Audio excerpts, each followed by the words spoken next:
You're listening to a podcast from thespoilist.com.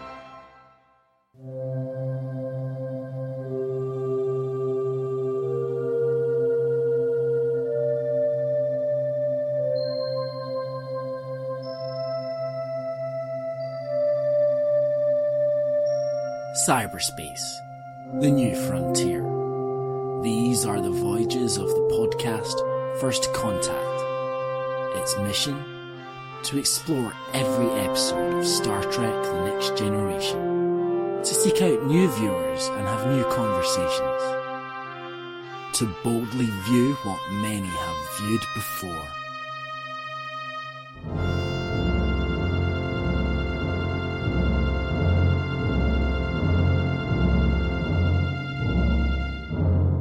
Welcome to First Contact, the Star Trek The Next Generation introcast, where each week two veterans guide a newcomer through the world of Star Trek The Next Generation. I'm Andrew. I'm James. And I'm Alex. This week we are looking at Symbiosis, which first aired the week of April 18th, 1988. It was written by Robert Lewin, Richard Manning and Hans Beimler, and directed by Wynne Phelps. James, what's this episode all about? The Enterprise is studying a solar phenomenon when they receive a distress call from an old and broken freighter. They beam aboard two members of Power Ballad Band Starship and two farmers who were involved in a dispute over a precious cargo. The farmers are apparently suffering from a plague, while the 80s anthem stars sell them the cure, leaving their whole planet poor, like some kind of evil pharmaceutical company. Could this drug actually be the cause of the problems? Only if this episode is written more poorly than a pamphlet on bad writing by E.L. James. Oh, it is.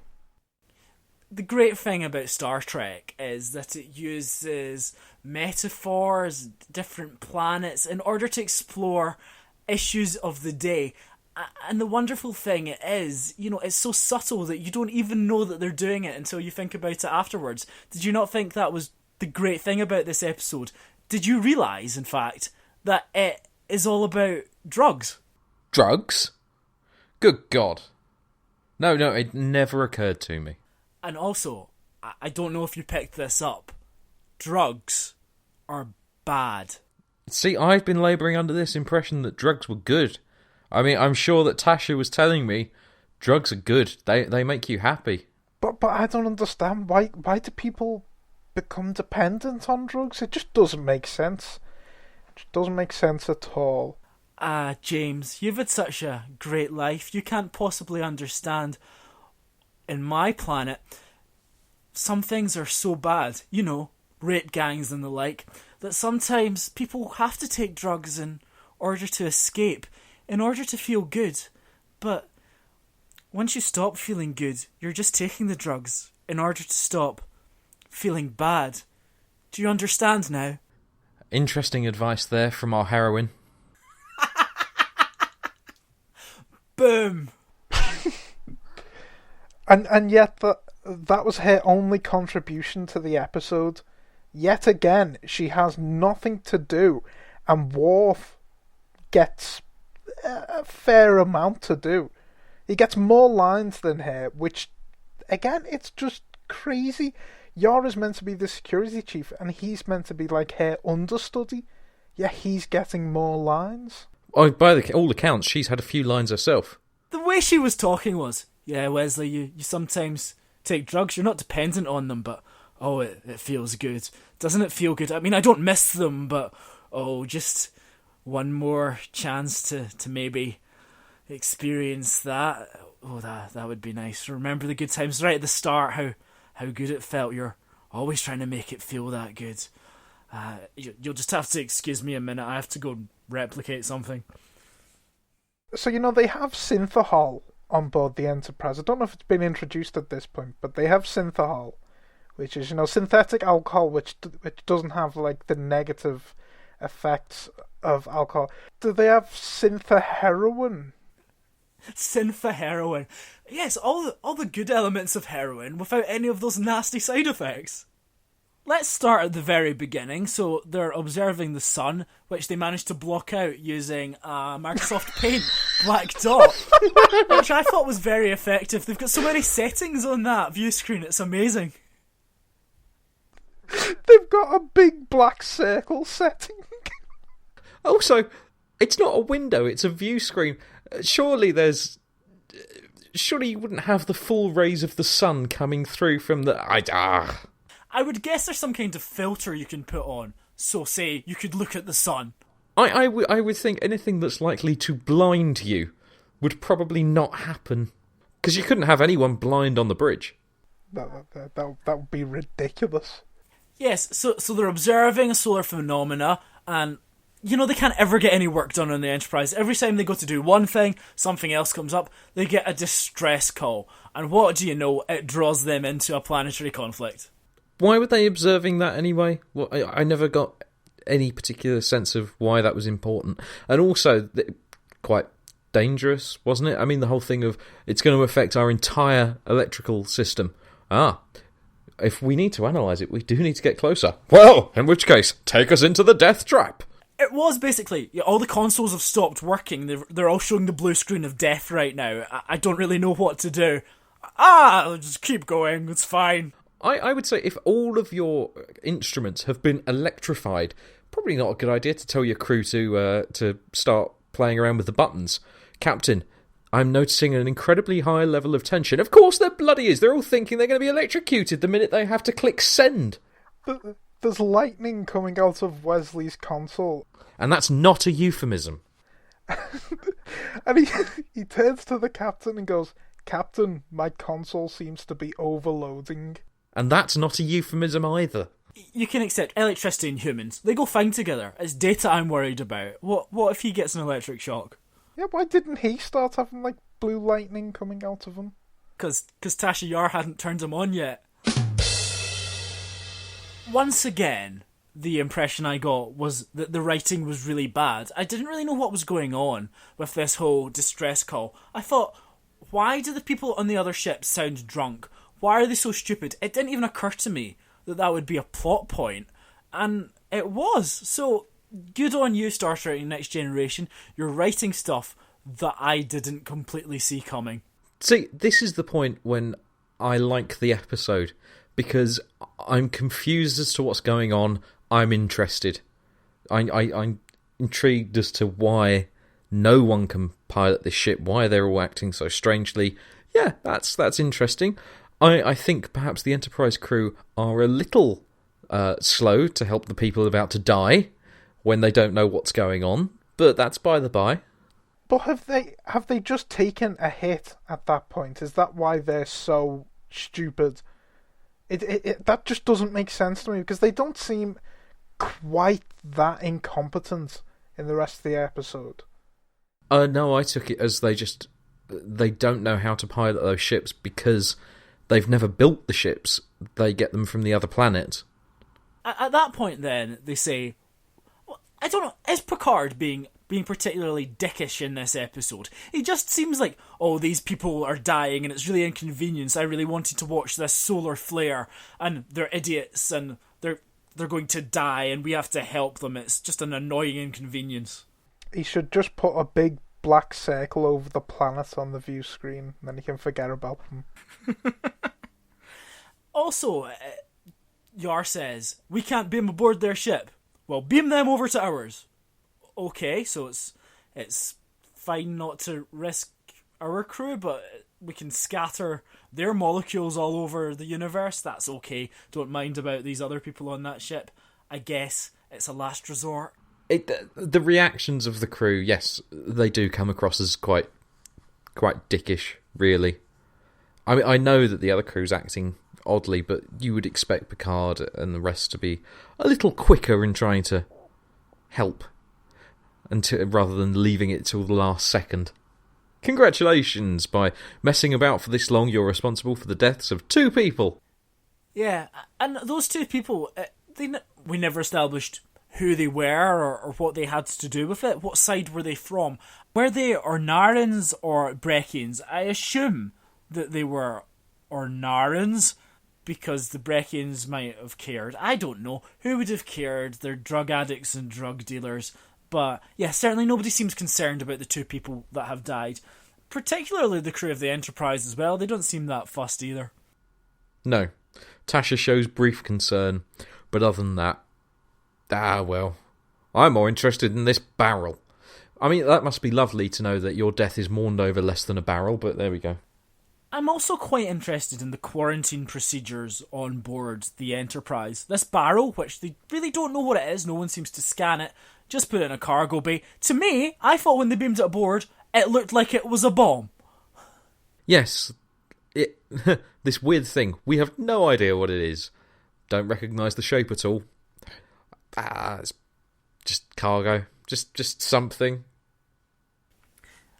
And then you beam the people aboard. We'll take them. We'll have a nice meeting. We'll have a chat. Oh, you have plague. You could have plague. Oh, we should probably get you scanned. Maybe the transporter doesn't do any kind of quarantine. Well, if there was that chance, then don't let them walk around. It's like a farce. Oh, we can't have the drugs. Oh, but we have plague. You have plague. Oh, wah, wah, wah. So once they're on board, do you think the episode perhaps loses its way? 5 minutes into the episode, and the episode loses its way. That's not a good sign.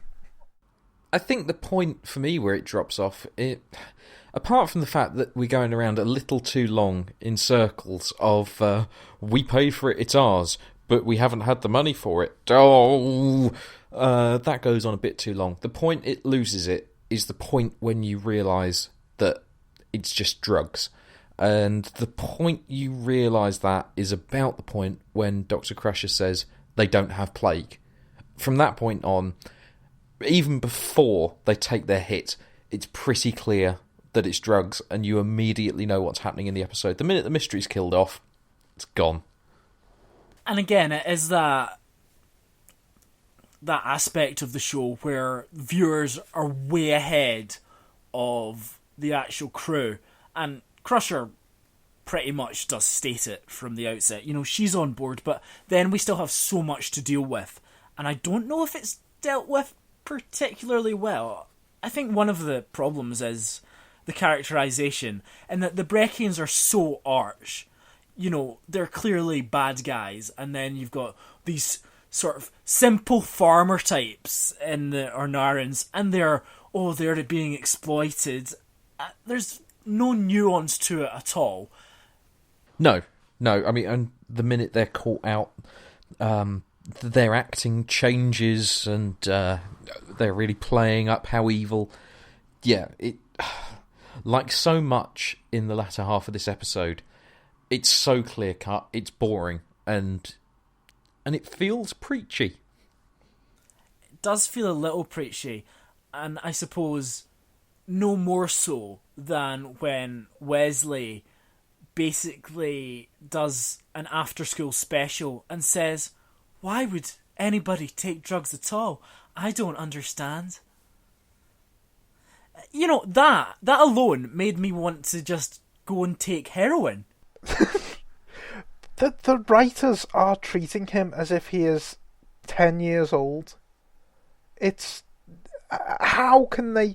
They just think they're writing for a random child, not for... He's meant to be a Starfleet officer. But in that's how they are also writing for us, the audience. They are preaching to us in the same way that they were preaching to Wesley. And it feels so dated. Horribly so. And even within the confines of this episode, it's just so on the nose. It feels out of place there. It's just like you've basically stopped. I wouldn't have been surprised if Tasha Yar had turned to the camera and said, "If you've been affected by any of these issues, then you can call this number." And next week we're going to teach Wesley why stealing is wrong. In terms of science fiction, there is something to be explored in addiction, reliance on substance. Deep Space Nine did that in quite an interesting way with the Gem Hadar, but I don't think they engage properly with the subject. It's all a little bit too basic. Well, and perhaps part of the other problem is that it's so tied up with the whole Prime Directive plot, which is so confused itself that they feel they have to bang home this message, and it's just trying to be too simplistic in places, too preachy, and then in other places it's just all over the place. I don't understand the Prime Directive. Non-interference surely means you leave that freighter to go into the sun or to crash, whatever. You've interfered by taking them on. This society, we're told, was on the verge of space travel 200 years ago, and they haven't developed since. Well, they have transporters, though. That seems to be quite a big technological leap to me.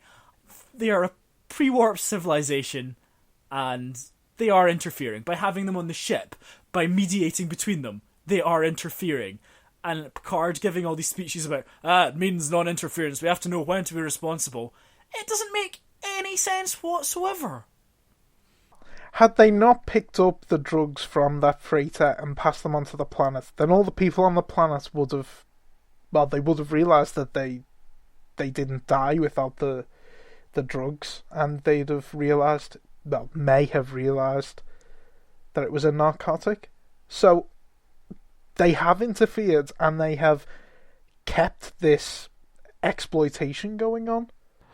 Well, by the end of the episode, there's going to be two consequences, aren't there? Either they're not going to be getting any more drugs after the supply of drugs that they've got, and they're all going to go cold turkey, and they'll realise that they don't need them. Or what's going to happen is the other lot, who presumably built these spaceships anyway, will just build some new spaceships, give them to them, and they'll keep going back and forth, and the drugs trade continues. So either he's let it continue, or he's making them go cold turkey, for which they'll go through very painful withdrawal symptoms, and then he will have destroyed the economy of two worlds. Non-interference. The ending is terrible. And he says, let's get as far away from here as possible. Yeah, you've just basically shafted two planets. But I'm not sure he has. It's just, we have two freighters, they're kind of working. Presumably they've been running pretty shoddily for a long time. But other than that, the whole idea that one planet, yes, our entire industry is making a drug. That is all we do. We make a drug for this planet. That doesn't make any sense. Because then the other planet is planet of drug addicts. Does that mean that planet is manufacturing everything for the other planet? Do they make all the stuff? In which case, do they make it really badly if they're high all the time, which is what this drug does? I don't really understand how these economies work. What is the money that they are paying for the drugs? Presumably it is actual some kind of solid money because it went up in the shuttle. So it's not just industry, they're not just making their shiny clothes. I don't understand. And presumably, if they're making all these drugs, and it's so important that they get them to the other planet, they have to develop a transport system for that. And they do have transporters, so presumably they can build a space shuttle. You know, because these two planets are that close together, with today's Earth technology, we could transport goods like that. It's that kind of simplification that's a problem with Star Trek and Star Wars. They're the two biggest offenders. Star Trek is with culture.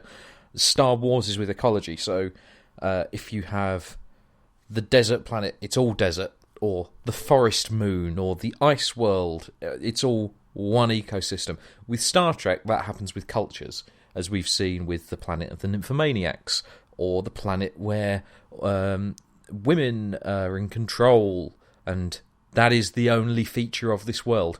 Or racism world. And it's that same sort of thing with where you watch a Star Wars film and, oh, the ice planet. Yeah, oh, okay, I'll just accept that's an ice planet. That doesn't really work. There wouldn't be life, but I'll just let it wash over me. The same with this. Oh, right, so yeah, they're just dedicated to making the stuff so they can get the drugs. Okay, yeah. The minute you actually sit down to think about it, it makes no sense whatsoever. Because a really important part of drugs, as we all know, having worked as drug dealers, is your distribution network. 2 mobile phones, a guy on a bicycle, these are basics. if your entire economy is dependent on two really rubbish, terrible shuttles, then you better make something better than that. And I don't know what's going to happen if an entire planet is going to go into withdrawal symptoms. Presumably, there'll be rioting, it'll be quite ugly, there'll probably be quite a lot of death. But, better not interfere, I'm off here. I don't really get it. And I just don't think he had done anything, because the shuttles were still working. So, it's just, it's sort of lobbing a grenade in and sort of going, let's see what happens. But I don't want to sit around and actually watch what happens. I'll just walk away. It's useless. It's worse than non-interference. But why do they need the coils at the end of the episode? The freighter that needed the coils was destroyed. To get the other two working, they said that they didn't work. There is such a big problem with everyone on a planet being the same. Presumably, it's a big enough population that by chance somebody had tried not using the drug. You know, these sorts of things should happen. It's not so much lazy as it is the format, and it is a problem of the format, because if you think about it, it will probably ruin pretty much every episode. Like, Star Trek aliens are just weak. I think the problem there is that normally you would overlook those kind of things, but because they're trying to go for the deeper moral message and trying to make their science stand up and whatnot, you do analyse those things, and they don't stand up. And this drugs network has been going for, they said, hundreds of years, don't they? And this is the first time that there has been a problem. The Prime Directive, we talked about it before, Season 1 weirdness, just...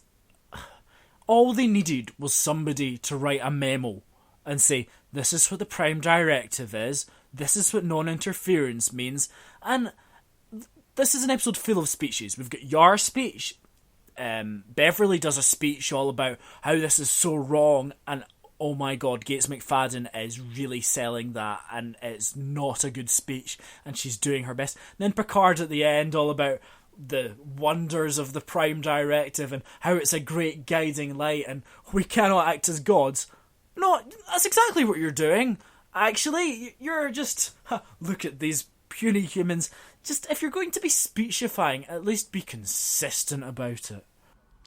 I think that's the thing. An episode with Picard in a moral quandary as to what do you do, and the Prime Directive says this, but is what that insists the right thing to do. That could be interesting. That a genuine moral debate, that could be good television. But it's just not here. Here it's confused. He says to the drug dealers, oh, you were happy to go along with this when it suited you, but now I'm not going to do it for them. And you've already broken the Prime Directive. So I don't get... He's not coming from a position of authority. If he just went along and said, sorry, we can't interfere, all the way through, if he was consistent with it, fine. But the fact that he's basically saying, oh, I'll do it for political reasons, basically, in mediation, it doesn't make any sense. And I'm not sure it really even fits with the character. He's being almost Machiavellian with the Prime Directive. And if that was a satisfying conclusion, you wouldn't question it. But the conclusion is, I don't know, are two societies completely shafted?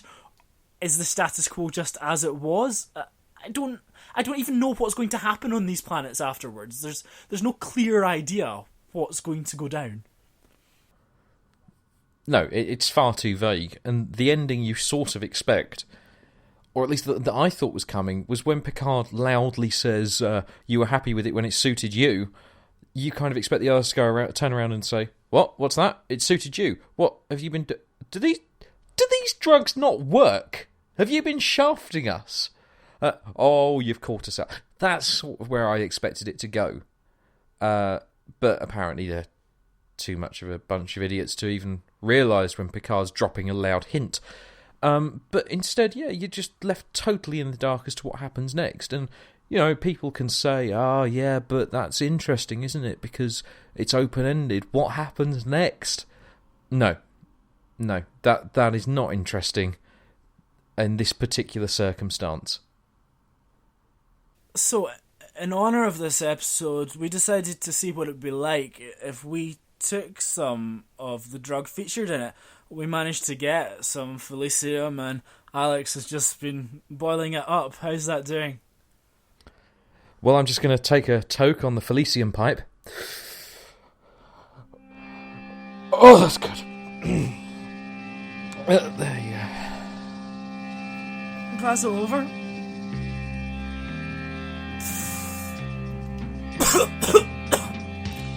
That's pretty strong. Pass it over here, will you?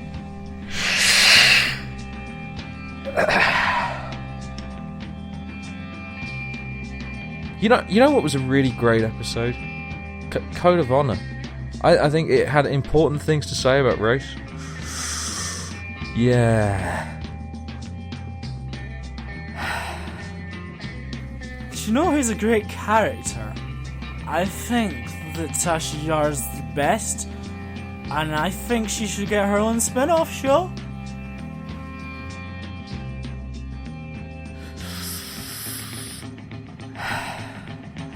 You know that jumper that Wesley wears? That's just so cool. It's the colours that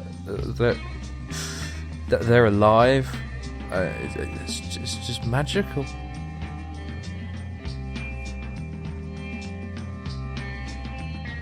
I want to wear that jumper, and then I want to knit a Wesley and put it in it, and he can be my friend. You know, the thing is, I don't think it's Jodie's eyes that are blind. I think it's his heart.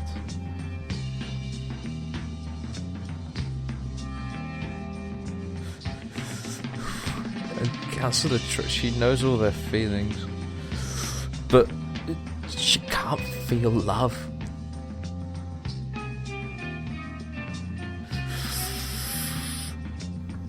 I think Gene Roddenberry has been a good influence on the show. Whoa. James, I think you've had enough. Quickfire. This episode featured two actors who appeared in Star Trek II.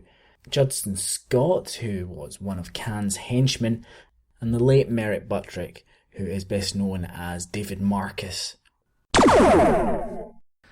Another one in the great entries of Jonathan Frakes' Frozen Face. This is one camper than the last. This episode didn't feature a star date. I think we all missed it quite a lot. I mean, did you notice that Tasha Yar was waving in the background? Yeah, very frantically, just as Picard and Beverly were leaving. She is starved for attention that much. Well, she's not had many lines. Captain, we're beaming over a replacement coil. And that'll fix our engines up? No, but if this ship's anything to go by, you'll need some contraception. A natural electrical charge? Formidable. Yes, and a difficult weapon to confiscate. How about put them in some water? There was actually a subplot in this episode involving Wesley and his friend Zamo as he descended into drugs, but that was cut at the last minute, but can still be found in some sections on YouTube. Well, this episode's had some highs and some lows. In many ways, you could say that if you smoke drugs, it's a skin of evil. But that's another episode for another day. We'll be back soon. Bye-bye. Goodbye. Goodbye. And remember, Just Just say no. no.